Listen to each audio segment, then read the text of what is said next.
So first of all, I think the alt-right is presenting a false dichotomy. Their argument is like either you are for white ethno-state or you are against white people and you want the extinction of the white race because anything other than being for the white ethno-state means the destruction of white people, right? And this is just bullshit, right? That's not true. And creating false dichotomies like this are not helpful, right? Because it actually turns people away from something that could actually achieve that goal probably a lot better than what you are proposing. Because first of all, what you're proposing, the white ethno state, it's not going to get traction because he's saying on this stream like, oh, I'm fine, we'll first ask them to leave. Like, that's gonna work. We'll ask people to leave. Some people who have been in your country for maybe decades or even hundreds of years, longer than some other people, you're just gonna ask them to leave. Maybe they'll go, which that's not gonna happen. And then if they don't, then you will use as much force which is necessary. So that's not going to work either because if look at demographics in America right now or in a lot of these other countries, like it's like 70% white and then the rest are not, and then all those people, that's a huge chunk of people. That's like 100 million. It's not a small amount of people, and then all those people as well are friends or maybe related to white people. And those white people are going to fight on their behalf. So, or not even going to vote at all for your party or a party that is proposing these things. And just because your numbers are increasing, that it's going to reach a peak, right? It's not going to get that much more. And yes, a lot of people do agree with the alt-right in certain aspects of they don't want to become a minority in their own country and all of these other things. But that doesn't mean they're willing to destroy people's rights over it. And people, they're acting like, oh, it's just arbitrary thing. But it's like once you get rid of this and you start to just abuse people's rights, then it is a slippery slope, and it will be used against you. Like, there is plenty of history to back that up. And they're acting like, oh, well, back in the day, it was a white ethno state and stuff like that, and we could abuse these people's rights, and see, it was, so it's not impossible. But that was when white was considered human.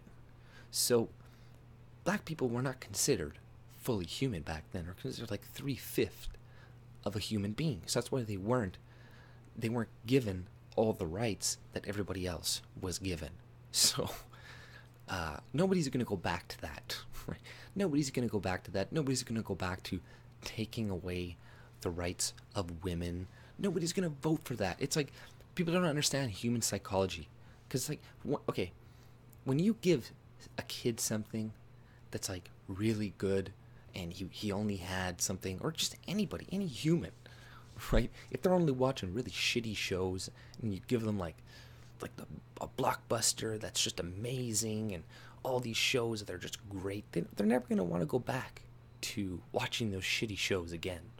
And they're going to fight not to do it. Like, once you give people freedom, they're not going to be, oh, okay, well, I understand, you want to be a majority again in your country, and, you're right, I have Africa to myself, and I have all this, and you're right, your emotional arguments of, I need to play state, this is my country, are going to work on me. Like, you gotta think logically, okay?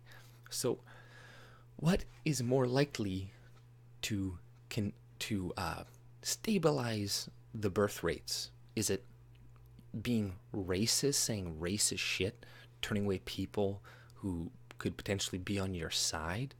No, because that's the thing. Like, you push people into the left's hands by saying racist shit, being racist, calling people like monkeys and shit like that.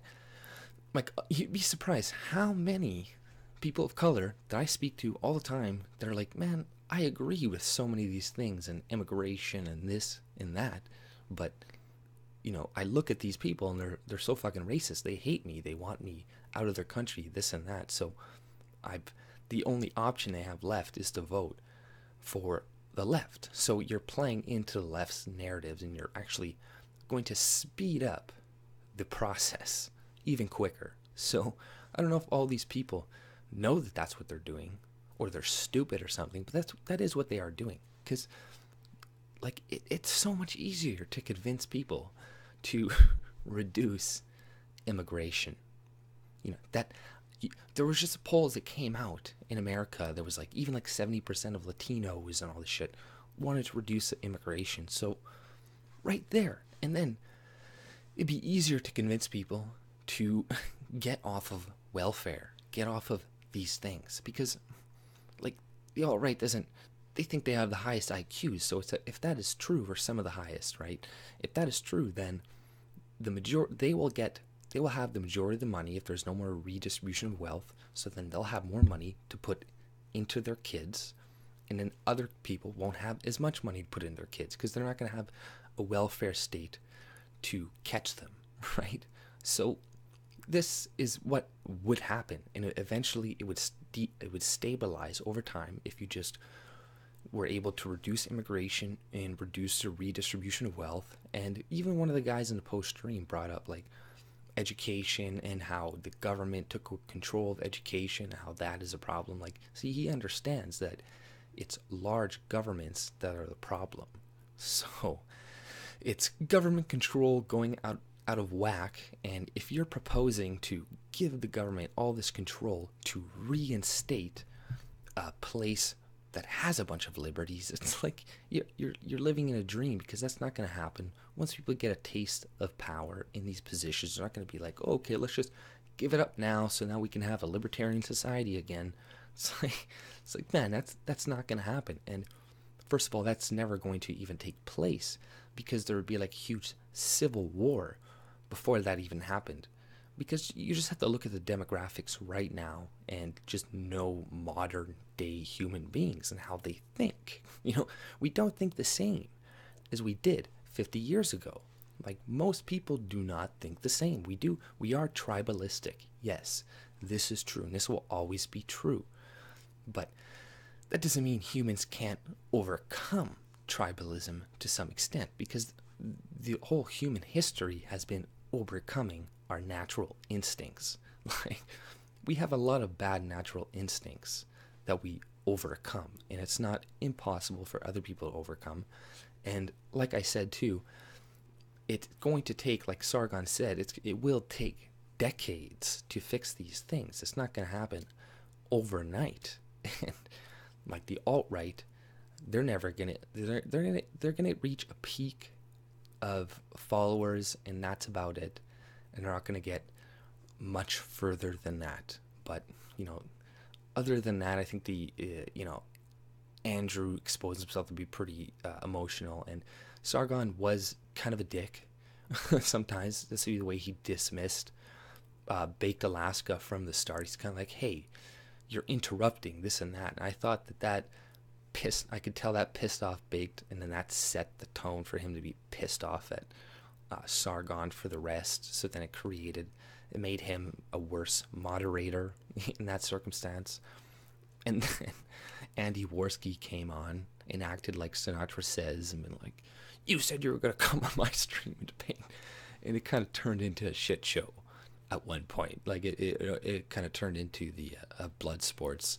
And that was not helpful. It wasn't helpful that Baked Alaska brought those people on. And then at the end, when Sargon V left, it just turned into like, an alt-right jerk-off fest.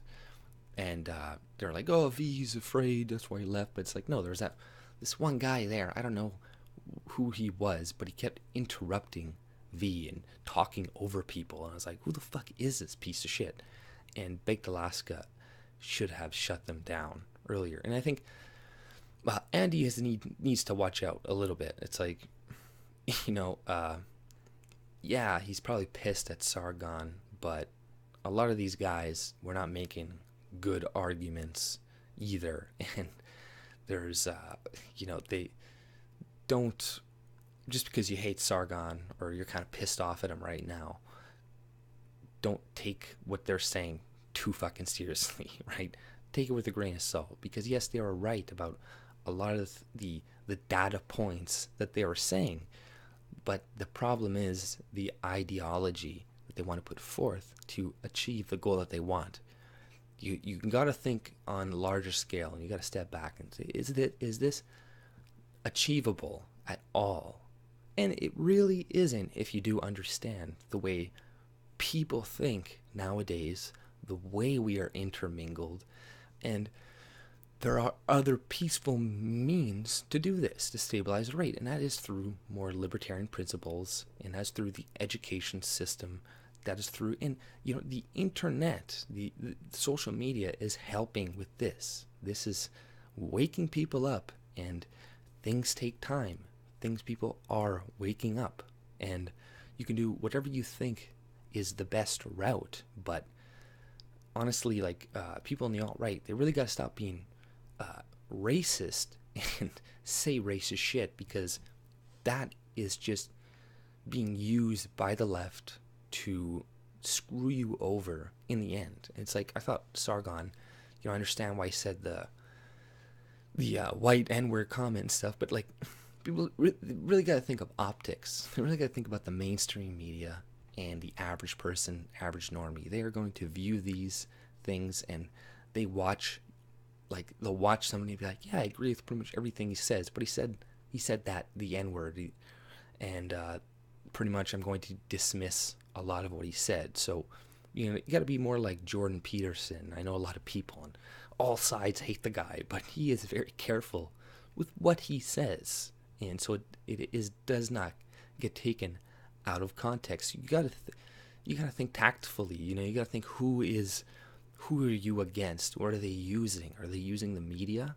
Which, yes, they are. Do they edit clips all the time? Yes, they do. So you gotta think, is what I'm saying going to be edited? And over time, yes, you want to delete, make it so there's no more stigma with certain things and stuff, but it's you got to think in the short term as well, and how it's going to be used to push people away from you. So, I think generally, though, Sargon did win in the debate or conversation argument, and hopefully he does maybe have another one with Richard Spencer, but really it isn't that important, because I do agree with him that there is really no point in debating the alt-right to a large extent. They are right on a lot of their points, but the way that they want to go about it is just, it's never going to take root. It's never going to past a certain point of size or whatever. There's going to be a peak to it soon if it hasn't already reached its peak. But that's just my opinion. If you like my content, subscribe and have a good day. See ya.